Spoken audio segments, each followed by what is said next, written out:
നമസ്കാരം. എല്ലാ കൂട്ടുകാർക്കും പുതിയൊരു വീഡിയോയിലേക്ക് സ്വാഗതം.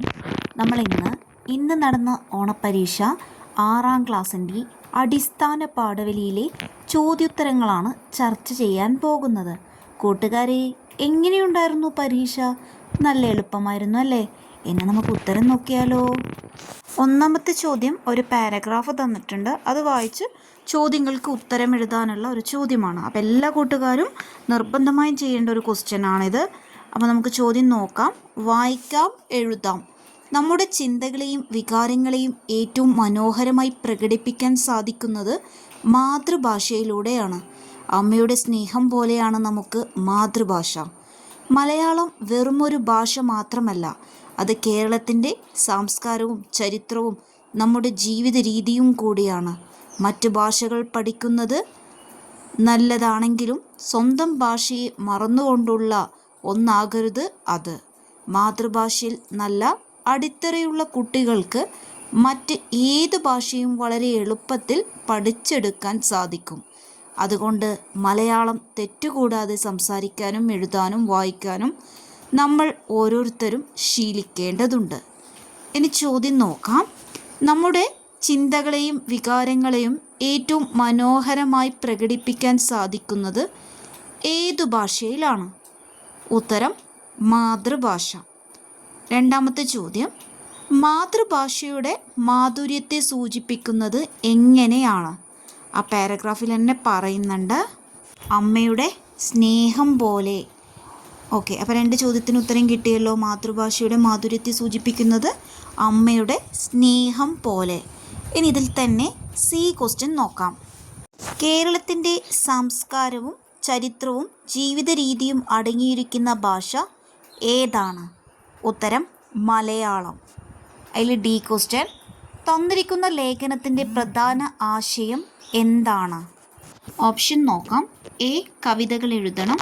ബി, ഇംഗ്ലീഷ് പഠനം ഒഴിവാക്കുക. സി, മാതൃഭാഷയെ സ്നേഹിക്കണം. ഡി, മറ്റുള്ള ഭാഷകളിൽ സംസാരിക്കരുത്. അപ്പോൾ ഇതിൽ ഈ ലേഖനത്തിൻ്റെ പ്രധാന ആശയം എന്താണ്? മാതൃഭാഷയെ സ്നേഹിക്കണം. അടുത്ത ഈ ക്വസ്റ്റ്യൻ നോക്കാം. മാതൃഭാഷയുമായി ബന്ധപ്പെട്ട പ്രസ്താവനകൾ ഏതെല്ലാം എന്നാണ്? അപ്പോൾ അതിൽ ഓപ്ഷൻ കൊടുത്തിട്ടുണ്ട്. പ്രസ്താവന 1, അമ്മയുടെ സ്നേഹം പോലെയാണ് മാതൃഭാഷ. 2, മാതൃഭാഷയിൽ നല്ല അടിത്തറയുള്ള കുട്ടികൾക്ക് മറ്റു ഭാഷകൾ പഠിക്കാൻ ബുദ്ധിമുട്ടാണ്. പ്രസ്താവന 3, നമ്മുടെ ചിന്തകളെയും വികാരങ്ങളെയും ഏറ്റവും മനോഹരമായി പ്രകടിപ്പിക്കാൻ സാധിക്കുന്നതാണ് മാതൃഭാഷയിലൂടെ. അപ്പോൾ ഇതിൽ 3 പ്രസ്താവന തന്നിട്ടുണ്ട്. അപ്പോൾ മാതൃഭാഷയുമായി ബന്ധപ്പെട്ട പ്രസ്താവന ഏതാണ്? 1ഉം 3ഉമാണ് ശരി. 1ഉം 3ഉം അല്ലേ? നോക്കി, അമ്മയുടെ സ്നേഹം പോലെയാണ് മാതൃഭാഷ. മൂന്നാമത്തെ എന്താണ്? നമ്മുടെ ചിന്തകളെയും വികാരങ്ങളെയും ഏറ്റവും മനോഹരമായി പ്രകടിപ്പിക്കാൻ സാധിക്കുന്നത് മാതൃഭാഷയിലൂടെയാണ്. അത് 2ഉമാണ് ശരി. രണ്ടാമത്തെ പ്രസ്താവന തെറ്റാണ്. മാതൃഭാഷ നല്ല അടിത്തറയുള്ള കുട്ടികൾക്ക് മറ്റു ഭാഷകൾ പഠിക്കാൻ ബുദ്ധിമുട്ടാണ് എന്നാണ് പറഞ്ഞത്. പക്ഷേ അങ്ങനെയാണോ? അല്ല, എളുപ്പമാണ് അല്ലേ? അടുത്ത ക്വസ്റ്റ്യൻ നോക്കാം. അടുത്തത് കുറിപ്പ് തയ്യാറാക്കാനാണ്. കഥ പറച്ചിലിൻ്റെ സൗന്ദര്യം മാതൃഭാഷയിലൂടെ അനുഭവിക്കുന്നു എന്നതാണ് ഈ ചെറുകഥകളുടെ സവിശേഷതകളിൽ ഒന്ന്. ഈ പ്രസ്താവന അർത്ഥവത്താകുന്ന ഒന്നാണല്ലോ. ശതുനുവിൻ്റെ പക്ഷികൾ എന്ന കഥ. ഈ കഥ വായിച്ചപ്പോൾ നിങ്ങൾക്കുണ്ടായ അനുഭവം, മനസ്സിൽ രൂപപ്പെട്ട ചിന്തകളും പങ്കുവെച്ചുകൊണ്ട് ഒരു കുറിപ്പ് തയ്യാറാക്കൂ. അപ്പം ഇതാണ് വിഷയം. അപ്പോൾ കുറിപ്പ് എല്ലാവരും എഴുതുമല്ലോ. ഈ കഥ വായിച്ചപ്പോൾ നിങ്ങൾക്കുണ്ടായ അനുഭവം, നിങ്ങളുടെ മനസ്സിൽ രൂപപ്പെട്ട ചിന്തകളൊക്കെ ചേർത്താണ് കുറിപ്പ് തയ്യാറാക്കേണ്ടത്. നോക്കാം. മഴയും മലരും മരവും കിളികളുമെല്ലാം മലയാളത്തിൻ്റെ അഴകും കരുത്തുമാണ്.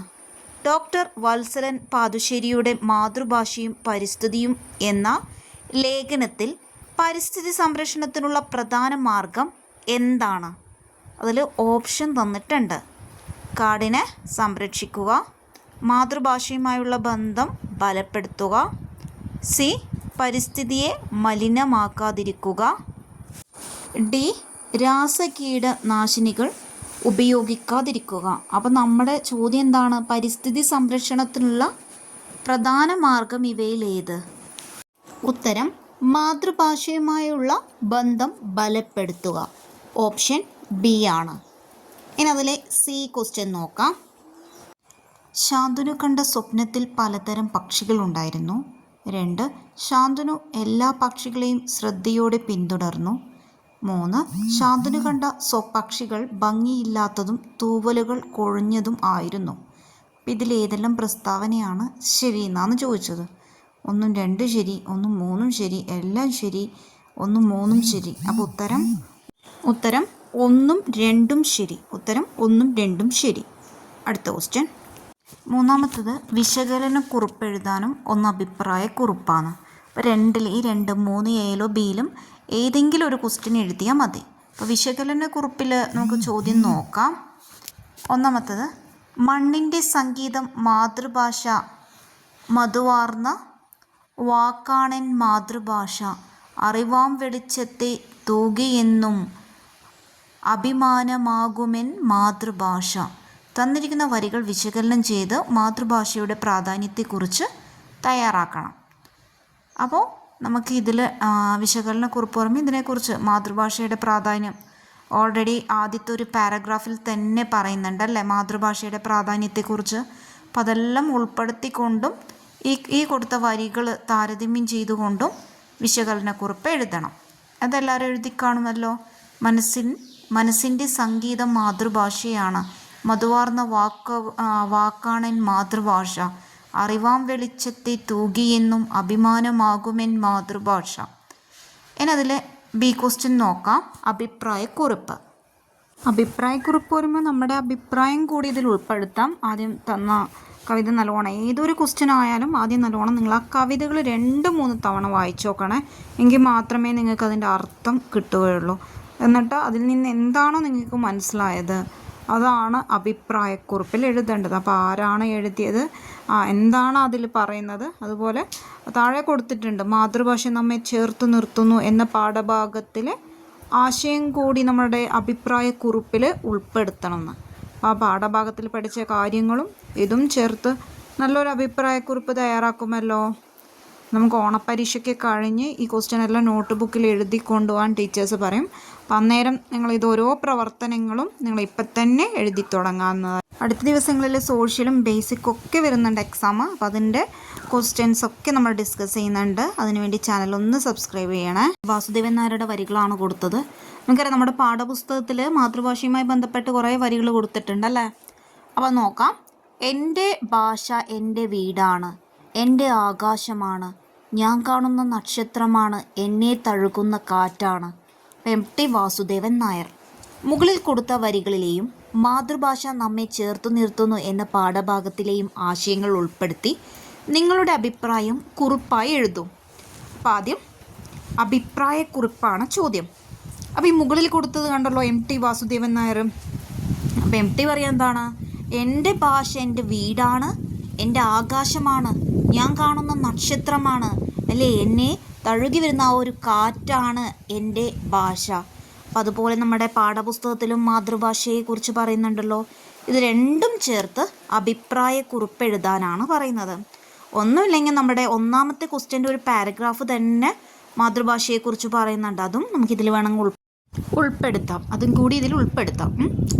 അപ്പോൾ നമുക്ക് എഴുതാം എം.ടി. വാസുദേവൻ നായരുടെ എൻ്റെ ഭാഷ എന്ന് പറഞ്ഞ അദ്ദേഹം പറഞ്ഞ കാര്യങ്ങളും അതുപോലെ മാതൃഭാഷ നമ്മളെ ചേർത്ത് നിർത്തുന്നു. രണ്ടും കൂടി നല്ലൊരു ക്വസ്റ്റ്യൻ ആണെന്നല്ലേ. അധികം മാതൃഭാഷയിൽ നിന്നുള്ള ചോദ്യങ്ങൾ ഒരുപാട് വന്നിട്ടുണ്ട്. പിന്നെ അടുത്തത് എ ഓർ ബി, അതും ഓർ ക്വസ്റ്റ്യൻ ഉണ്ട്. നമുക്ക് നോക്കാം അതിലെ ക്വസ്റ്റ്യൻസ് എന്താണെന്ന്. അടുത്ത് കത്തിൻ്റെ വിഷയം എന്തായിരുന്നു? ശാന്തനുവിൻ്റെ പക്ഷികൾ എന്ന പാഠഭാഗത്ത് പക്ഷികൾക്ക് എന്ത് സംഭവിക്കുന്നു എന്ന് നിങ്ങൾക്ക് മനസ്സിലാക്കിയല്ലോ. അപ്പോൾ ഈ വിവരങ്ങളിൽ ഉൾപ്പെടുത്തിക്കൊണ്ട് നമ്മുടെ ശാന്തനു സുഹൃത്തിന് ഒരു കത്തെഴുതുകയാണ്. അത് നിങ്ങൾ കത്തായിട്ട് എഴുതണം. അപ്പോൾ നമ്മൾ ആദ്യം കത്തെഴുതുമ്പോൾ ആ ഫോർമാറ്റ് നോക്കുക. പിന്നെ നമുക്കതിനെക്കുറിച്ച് വിഷയത്തെക്കുറിച്ച് അല്ലേ ആ പാഠഭാഗത്തിൽ പറയുന്നുണ്ട്. ശാന്തനുവിൻ്റെ പക്ഷികൾ എന്ന പാഠഭാഗത്ത് പറയുന്നുണ്ട് പക്ഷികളെക്കുറിച്ച് അല്ലേ. അപ്പം അന്ന് ആ ഒരു രാത്രി ശാന്തനു എഴുതുന്ന കത്ത് എന്തൊക്കെ കാര്യങ്ങളായിരിക്കും സുഹൃത്തിനോട് പറഞ്ഞിട്ടുണ്ടാവുക, ആ കാര്യങ്ങളിൽ ഉൾപ്പെടുത്തുക. ഡേറ്റും പ്ലേസും എഴുതാം. പ്രിയപ്പെട്ട കൂട്ടുകാരന് വേണം പേര് കൊടുക്കുക, അല്ലെങ്കിൽ സുഹൃത്തെ അല്ലെങ്കിൽ അപ്പു, നമുക്കൊരു പേര് കൊടുത്ത് നമുക്ക് ആ ഒരു വിഷയത്തിലേക്ക് പോകാം. അവസാനം ഇന്ന് സ്നേഹത്തോടെ ശാന്തനു എന്നും കൂടി എഴുതി ചേർത്താൽ കത്തിൻ്റെ ഫോർമാറ്റ് റെഡി. പിന്നെ കാര്യങ്ങളും കൂടി ഉൾപ്പെടുത്തുമല്ലോ. അതുപോലെ ബി ക്വസ്റ്റ്യൻ എന്ന് വെച്ചാൽ വായനാക്കുറിപ്പാണ്. നമ്മൾ ഓൾറെഡി നോട്ട് ബുക്കിൽ ചെയ്തിട്ടുണ്ട് കത്ത് തയ്യാറാക്കലും അതുപോലെ മാതൃഭാഷയെക്കുറിച്ച് നമ്മൾ ഒരുപാട് കാര്യങ്ങൾ പോസ്റ്റർ വരെ നമ്മൾ മാതൃഭാഷയുമായി ബന്ധപ്പെട്ടത് ചെയ്തിട്ടുണ്ടല്ലേ. അപ്പോൾ അത് നോക്കാം. വായനക്കുറിപ്പ് എന്താ വിഷയം? പക്ഷികളും ചെറുജീവികളും ചെടികളും മരങ്ങളും എല്ലാം നമ്മുടെ കണ്ണും കാതും മനസ്സും കവരാറുണ്ട്. ആ അത്ഭുത ലോകത്തെ വർണ്ണശലഭമായ ഭാഷയിലൂടെ പരിചയപ്പെടുത്തിയ ശാന്തനുവിൻ്റെ പക്ഷികൾ എന്ന കഥ നിങ്ങൾക്കിഷ്ടമായല്ലോ. ഇതുപോലെ നിങ്ങൾ വായിച്ച മറ്റേതെങ്കിലും ഒരു കഥയുടെ വായനക്കുറിപ്പ് നമ്മൾ ഓൾറെഡി ചെയ്തിട്ടില്ല എല്ലാ കൂട്ടുകാരും നോട്ട് ബുക്കിൽ ഏതെങ്കിലും വായിച്ച കഥയുടെ വായനക്കുറിപ്പ് അത് ഓർമ്മയുണ്ടെങ്കിൽ അത് തന്നെ എഴുതിയാൽ മതി. നമ്മൾ വായിച്ച ഏതെങ്കിലും അതുപോലെ ശാന്തനുവുമായി ബന്ധപ്പെട്ട ഈ കഥയുമായി ബന്ധപ്പെട്ട ഏതെങ്കിലും ഒരു കഥ നമുക്ക് ഓർമ്മയുണ്ടെങ്കിൽ നിങ്ങൾ വായിച്ച ഏതെങ്കിലും ഒരു കഥയുടെ വായനക്കുറിപ്പ് എഴുതാനാണ് പറഞ്ഞത്. അപ്പോൾ എനിക്ക് തോന്നുന്നു ഈ പ്രവർത്തനങ്ങളെല്ലാം ഈ മലയാളത്തിൽ ചോദിച്ച എല്ലാ പ്രവർത്തനവും ഞങ്ങൾ ഓൾറെഡി നോട്ട് ബുക്കിൽ ചെയ്തതാണ്. കാരണം നമ്മുടെ ടെസ്റ്റിലുണ്ട് പ്രവർത്തനം, വായനക്കുറിപ്പ് തയ്യാറാക്കാൻ, കത്തെഴുതാൻ, അഭിപ്രായം, വിശകലനം, അല്ലെ ആദ്യം മാതൃഭാഷയെക്കുറിച്ച് എല്ലാം വളരെ നിലവാരമുള്ള ചോദ്യങ്ങളാണ്. ഒന്നും തന്നെ നമുക്ക് ബുദ്ധിമുട്ടായതായിട്ട് തോന്നുന്നുണ്ടോ? ഇല്ല അല്ലേ, എല്ലാം സിമ്പിൾ തന്നെയാണ്. നമുക്കിതിൽ ആസ്വാദനക്കുറിപ്പും കൂടിയുണ്ട്. ആസ്വാദനക്കുറിപ്പ് എഴുതേണ്ട ഫോർമാറ്റ് എല്ലാവർക്കും അറിയാം. ആദ്യം നമ്മൾ തന്ന കവിത 2-3 തവണ വായിക്കുക. അതിന് നമുക്ക് പാഠഭാഗത്തുള്ള കവിത തന്നെ ആവണം എന്നില്ല. പിന്നീട് നമ്മൾ അതിന് ഹെഡിങ് കൊടുക്കുക. എന്നിട്ട് ആ എഴുതിയ എഴുത്തുകാരനെ കുറിച്ച് നിങ്ങൾക്കറിയെങ്കിൽ മലയാളത്തിൻ്റെ പ്രശസ്ത കവി എന്ന് വെച്ച് തുടങ്ങുക. അദ്ദേഹത്തിൻ്റെ അതിമനോഹരമായ കവിതയാണ് എന്ന് പറഞ്ഞ് എഴുതാം. പിന്നെ ആ കവിതയിൽ എന്താണ് ആശയം എന്ന് എഴുതാം. ഈ കവിതയിൽ എനിക്ക് ഏറ്റവും ഇഷ്ടപ്പെട്ട വരി പറഞ്ഞ് 2 വരി എടുത്തെഴുതാം. എന്നിട്ട് ആ വരി എഴുതിയതിന് ശേഷം ഇഷ്ടപ്പെടാനുള്ള കാരണം, എന്തുകൊണ്ടാണ് നിങ്ങൾക്ക് ഇഷ്ടപ്പെട്ടത്, അത് എഴുതാം. പിന്നെ അതിൻ്റെ താളഭംഗി, പ്രയോഗഭംഗി ഇതൊക്കെ അതിൽ ഉൾപ്പെടുത്താം. പിന്നെയോ അത് കഴിഞ്ഞ് അവസാനം നമുക്ക് ഈ കവിത എനിക്ക് വളരെ ഇഷ്ടപ്പെട്ടു, ഇത് നമ്മൾ കൊടുത്തിട്ടുള്ളത് എന്തുകൊണ്ടാണ് ഇഷ്ടപ്പെട്ടത് എന്നും കാര്യങ്ങളും കൂടി ഉൾപ്പെടുത്തിയിട്ട് നല്ലൊരു ആസ്വാദനക്കുറിപ്പ് നമുക്ക് തയ്യാറാക്കാം. ഇതും മലയാളം നമ്മുടെ മലയാള ഭാഷയെ കുറിച്ചൊക്കെ തന്നെയാണ് പറയുന്നത്. അപ്പം ഇതും നമുക്ക് മലയാളത്തെക്കുറിച്ച് നമ്മളെ മാതൃഭാഷയെക്കുറിച്ച് നമ്മൾ പഠിച്ചിട്ടുണ്ട്. ആ വരികളും കൂടി ഇതിൽ ഉൾപ്പെടുത്തി നമ്മുടെ ഇന്നത്തെ പ്രശസ്തിയും അല്ലേ അതും കൂടി ഉൾപ്പെടുത്തി നല്ലൊരു ആസ്വാദനക്കുറിപ്പ് എഴുതാൻ പറ്റുമല്ലോ കൂട്ടുകാർക്ക്. നമുക്ക് വായിക്കുമ്പോൾ തന്നെ അറിയാം ഇത് മലയാള ഭാഷയെക്കുറിച്ചാണ്, മാതൃഭാഷയായ മലയാളത്തെക്കുറിച്ചാണ്. അപ്പം അത് ആ കാര്യങ്ങളും ഉൾപ്പെടുത്തി ഇതിൽ കവിതയിൽ അമ്മിഞ്ഞപ്പാൽ മലയാളം അല്ലെ മധുമൊഴി ചിതറും മലയാളം, അമ്മ പകർന്നൊരു മലയാളം എന്നൊക്കെ ഉൾപ്പെടുത്തി നല്ലൊരു ആസ്വാദനക്കുറിപ്പ് തയ്യാറാക്കാമല്ലോ. ഇനി ഇതിലൊരു ക്വസ്റ്റ്യനും കൂടിയുണ്ട്, പോസ്റ്റർ തയ്യാറാക്കാം. പോസ്റ്റർ ഓൾറെഡി നോട്ട് ബുക്കിൽ ചെയ്തവർക്ക് പ്രശ്നമില്ല. മാതൃഭാഷയുടെ പ്രാധാന്യത്തെക്കുറിച്ച് ഒരു പോസ്റ്ററാണ് തയ്യാറാക്കേണ്ടത്. നമ്മുടെ വികാരങ്ങൾ ശക്തമായി പ്രകടിപ്പിക്കുന്നത് മാതൃഭാഷയ്ക്ക് മാത്രമേ കഴിയൂ അല്ലേ. നമുക്ക് മാതൃഭാഷയെക്കുറിച്ച് നമ്മൾ പറഞ്ഞിരുന്നത് നമ്മൾ ഏറ്റവും കൂടുതൽ ആശയവിനിമയം നടത്തുന്നത് മാതൃഭാഷയിലൂടെയാണ്. അതായത് നമ്മുടെ സ്നേഹവും ദേഷ്യവും എല്ലാം പ്രകടിപ്പിക്കുന്നത് ഏത് ഭാഷയിലൂടെയാണ്? മാതൃഭാഷ. അപ്പം മാതൃഭാഷ സ്നേഹത്തിൻ്റെ ഭാഷയാണ് അല്ലേ. അപ്പം മാതൃഭാഷ സ്നേഹിക്കേണ്ടതിൻ്റെ പ്രാധാന്യം ബോധ്യപ്പെടുത്തുന്ന തരത്തിൽ ഒരു പോസ്റ്റർ എഴുതാം. എന്നിട്ട് വേണമെങ്കിൽ അതിൻ്റെ താഴെ ഒരു ചെറിയൊരു ചിത്രം വരക്കാം. ഒരു നോട്ട് ബുക്ക് പോലെ കൊടുത്തിട്ട് അതിൽ ഇങ്ങനെ മാതൃഭാഷയിൽ 2-3 അക്ഷരങ്ങൾ, പിന്നെ അല്ലെങ്കിൽ ഒരു മരത്തിൽ കുറേ ഇലകളിൽ ഓരോ അക്ഷരങ്ങൾ എന്ന രീതിയിൽ ആ ഈ ക ഇങ്ങനെ മരത്തിലെ ഇലകളിലായിട്ട് അങ്ങത്ത് വരച്ചിട്ട് മലയാളം മധുരം, മാതൃഭാഷയെ സംരക്ഷിക്കും എന്ന രീതിയിൽ നിങ്ങൾക്ക് ഏതെല്ലാം രീതിയിൽ നിങ്ങൾക്ക് മാതൃഭാഷയെക്കുറിച്ചിട്ടുള്ള പോസ്റ്റർ തയ്യാറാക്കാം. ഇത് നല്ലൊരു പ്രവർത്തനമാണ്. കുറച്ച് നിറങ്ങളെല്ലാം കൊടുത്ത് നല്ലൊരു കളറൊക്കെ കൊടുത്ത് ബോക്സിലാക്കി നമുക്ക് അതിനുള്ള 5 മാർക്ക് നമുക്ക് ഈസി ആയിട്ട് നേടാം. അപ്പോൾ നല്ലൊരു ക്വസ്റ്റ്യൻ ആയിരുന്നു ഇന്നത്തെ മലയാളം. നമുക്കപ്പോൾ അടുത്ത ക്വസ്റ്റ്യനുമായിട്ട് നമുക്ക് വീണ്ടും കാണാം. അപ്പോൾ അതുവരേക്കും ബായ്.